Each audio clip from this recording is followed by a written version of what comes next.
Hello everyone, teaching aptitude की series में मैं सलीम नगर आप सभी का स्वागत करता हूं। और आपको पता है कि हम EMRS यूजीसी नेट और सेट के लिए पेपर फर्स्ट और पेपर टू दोनों के तैयारी के वीडियोस लेके आते हैं। और अभी जो चल रहा है पेपर फर्स्ट की तैयारी के लिए टीचिंग एप्टीट्यूड चल रहा है, ठीक है। तो टीचिंग एप्टीट्यूड में आज हम नए कॉन्सेप्ट के साथ लेके आते हैं एल्गर डेल का अनुभव शंकु। अनुभव शंकु के बारे में हम जानेंगे कि जो एल्गर डेल महोदय थे, एल्गर डेल महोदय ने अनुभव शंकु के बारे में क्या क्या जानकारी है बताइए, ठीक है। तो देखो, एल्गर डेल जो महोदय थे, एल्गर डेल महोदय का अनुभव शंकु मॉडल या त्रिकोण मॉडल के बारे में हम बात करते हैं। तो ये अनुभव शंकु मॉडल, त्रिकोण मॉडल जो है, ये अनुभव एल्गर डेल ने ये बताना चाहा महोदय ने कि भैया कोई भी व्यक्ति हो, कोई भी व्यक्ति हो, जब वो लर्निंग लेता है, ज्ञान लेता है, सीखता है, तो जब ज्ञान लेने वाली अवस्था, लर्निंग लेने वाली अवस्था में जो है वो जितना ज्यादा अपने इंद्रियों का प्रयोग करेगा उतना ज्यादा नॉलेज लेगा, ठीक है। जितना ज्यादा इंद्रियों का प्रयोग करेगा उतना ज्यादा नॉलेज लेगा। इसका क्या तात्पर्य है? जैसे मान लो कि आप जो नॉलेज ले रहे हैं, तो जितना ज्यादा इंद्रिय का प्रयोग करेंगे उतना ज्यादा। इसका मतलब ये है, अगर आप सिर्फ चीजों को पढ़ रहे हैं तो आपको कम याद होगा। आप चीजों को पढ़ रहे हैं, आंखों से देख भी रहे हैं तो ज्यादा याद होगा। आप पढ़ रहे हैं, देख और सुन रहे हैं और देख भी रहे हैं तो और ज्यादा याद होगा।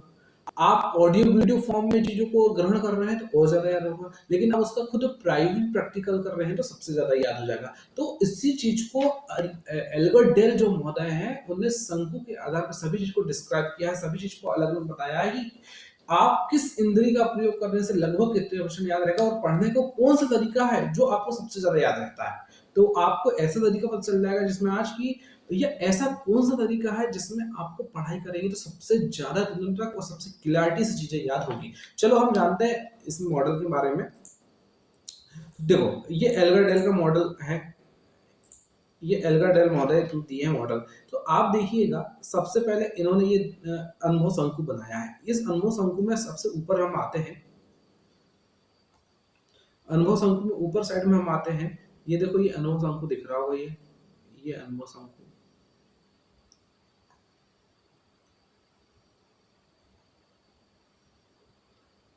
ये अनुभव शंकु जो दिख रहा है। तो आप देखो, सबसे ऊपर आते हैं रीड, सबसे पहले आते हैं रीड, है ना। देखो, अगर आप रीड करते हैं, केवल पढ़ाई करेंगे, ठीक है, केवल पढ़ाई करेंगे तो आपको कितना परसेंट याद होगा? 10% याद होगा। आप केवल पढ़ाई कर रहे हैं, कितना परसेंट याद होता है? 10% आता है, ठीक है। अब नीचे दिया गया हेयर, यानी सुनते हैं आप, कितना परसेंट याद होगा? 20% याद होगा। आपने केवल पढ़ाई किया तो आप कितना याद हुआ? 10% हुआ।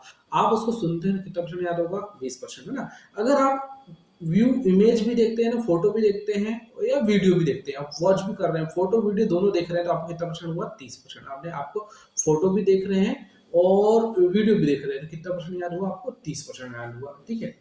अब देखो, आप watch dimensional and attend sites, आप खुद उसमें उसको शामिल करना चाह रहे हैं, अटेंड होना चाह रहे हैं, उस चीज को समझना चाह रहे हैं, तो कितना परसेंट हुआ? 50% हुआ। कितना परसेंट हुआ? 50%। लेकिन आप यहाँ देखिएगा, participate in at on workshop design collected lesson, मतलब आप उसमें शामिल हो रहे हैं, आप उसमें इन्वॉल्व हो रहे हैं, उसमें आप पार्टिसिपेट कर रहे हैं। जैसे हम कोई भी प्रयोग करते हैं, उस प्रयोग में हम खुद एक्टिव रूप से रहते हैं ना, तो कितना परसेंट याद हुआ आपको? 70%। कितना परसेंट याद हुआ? 70%, ठीक है। और उसके बाद में जब आप रियल मतलब design perform presentation DUDA real thing, मतलब जब वहाँ खुद आप कंटेंट तैयार करते हैं, आप प्राइवेट प्रैक्टिकल रूप से खुद वहाँ इन्वॉल्व रहते हैं, आप कुछ चीज़ों को एक्सप्लेन करते हैं, आप लोगों को खुद बताते हैं, कुछ समझाते हैं, मतलब कुल मिला के जब आप मुख्य भूमिका में रहते हैं, करता धरता रहते हैं, तो वहाँ आपको मैक्सिमम कितना याद हो रहा है? 90%, ठीक है।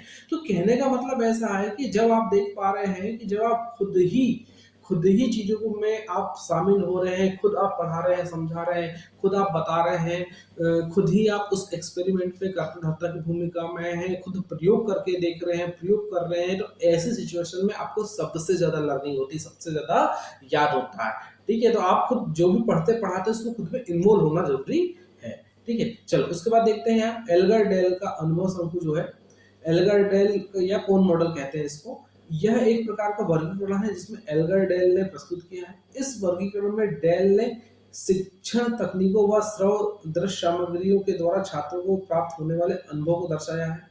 डेल ने इस वर्गीकरण को अनुभव शंकु कहा है। इस वर्गीकरण के पीछे डेल को यह धारणा थी कि यदि हम शिक्षण प्रक्रिया के दौरान अपने शिक्षण कार्य से छात्रों को ज्ञानेंद्रियों व कर्म इंद्रियों में वृद्धि कर दे तो उनमें उनके द्वारा प्राप्त किए गए अनुभव में गहनता बढ़ जाती है, जिससे छात्रों द्वारा प्राप्त किए गए ज्ञान स्थायी होता है। कुल मिला के ये बताना चाह रहे हैं एल्गर्ट महोदय कि जब छात्रों को हम ज्ञान देते हैं, वे एजुकेशन लेते हैं, तो वो जितनी ज्यादा इंद्रियों का प्रयोग करते हैं, जैसे आंख हो गया, नाक हो गया, कान हो गया, ये हाथ हो गया, ये मतलब इसके लिए इंद्रियां है हमारी, है ना। तो जितनी ज्यादा इंद्रियों का हम प्रयोग करते हैं, जितना ज्यादा सेंसर का हम यूज करते हैं, तो उतना ज्यादा चीज हमको याद होती है। क्योंकि आप पढ़ रहे हैं तो सिर्फ आप कहना चाहिए आंखें से पढ़ रहे हैं, आप अगर सुन रहे हैं तो पढ़ रहे हैं, और सुन भी रहे हैं तो कान का और आंख का प्रयोग हो रहा है। आप देख भी रहे हैं यानी आंखों से वीडियो भी देख रहे हैं, कानों में सुन भी रहे हैं और पढ़ भी रहे हैं, तो आपका तीनों चीज का यूज हो रहा है। आप बोल भी रहे हैं, ठीक है, तो आप चारों चीजों का यूज हो रहा है, और आप देख रहे हैं, पढ़ रहे हैं, सुन रहे हैं, बोल रहे हैं, एक्ट कर रहे हैं, एक्टिविटी में इन्वॉल्व हो रहे हैं खुद ही, तो आपके लगभग बहुत सारी इंद्रियों का यूज हो रहा है। तो जितनी ज्यादा इंद्रियों का यूज होगा उतना ज्यादा आपको याद होगा, है ना। उन्होंने कहा कि हम छात्रों को सिर्फ एक इंद्रिय को सक्रिय करने, उन्हें ज्ञान प्रदान करेंगे, वह अधिक स्थायी नहीं होगा। यानी एक इंद्रिय के रूप में आप ज्ञान देंगे तो अधिक स्थायी नहीं होगा, क्योंकि छात्रों को जो अनुभव प्राप्त होगा उनकी संख्या कम होगी। इसके विपरीत अगर हम छात्रों को बहुइंद्रिय सक्रिय करके उन्हें ज्ञान प्रदान करेंगे तो उनके द्वारा प्राप्त किए गए अनुभव बढ़ जाएंगे।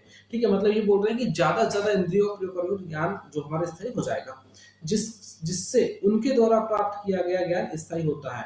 यह प्रक्रिया बहुइंद्रिय अनुदेशन कहलाती है। यानी इस प्रक्रिया को हम कहते हैं बहुइंद्रिय अनुदेशन। यानी आप खुद सुन भी रहे हैं, आप बोल भी रहे हैं, आप पढ़ भी रहे हैं, आप एक्ट भी कर रहे हैं, तो ये बहुइंद्रिय अनुदेशन हो गया। अर्थात डेल ने बहुइंद्रिय अनुदेशन को बढ़ावा दिया है।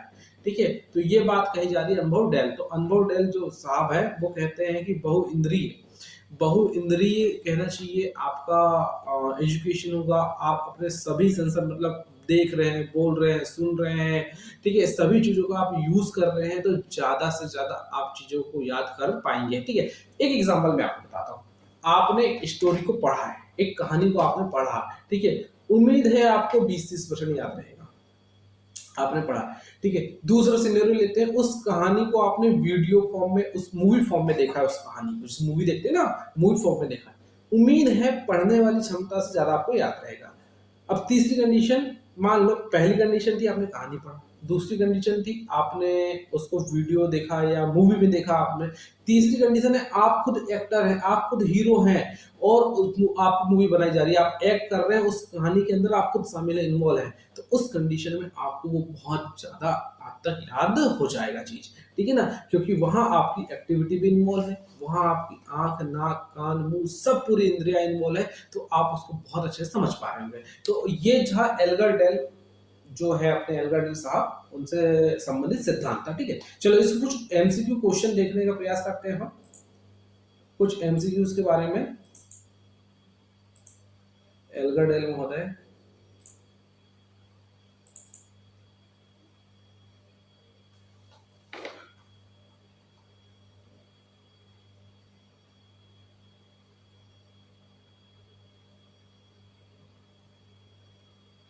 चलो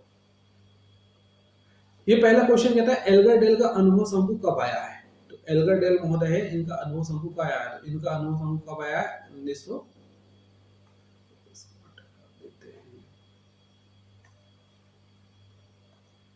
एल्गर डेल का अनुभव समूह कब आया, 1946 में आया। कब आया अनुभव शंकु, एल्गर डेल का अनुभव शंकु 1946 में आया। दूसरा कहता है अनुभव शंकु में कुल कितने स्तर होते हैं, तो आपको ये चीज याद रखना है, अनुभव शंकु में कितने स्तर होते हैं, 11। अनुभव शंकु में कितने स्तर होते हैं, 11 स्तर होते हैं।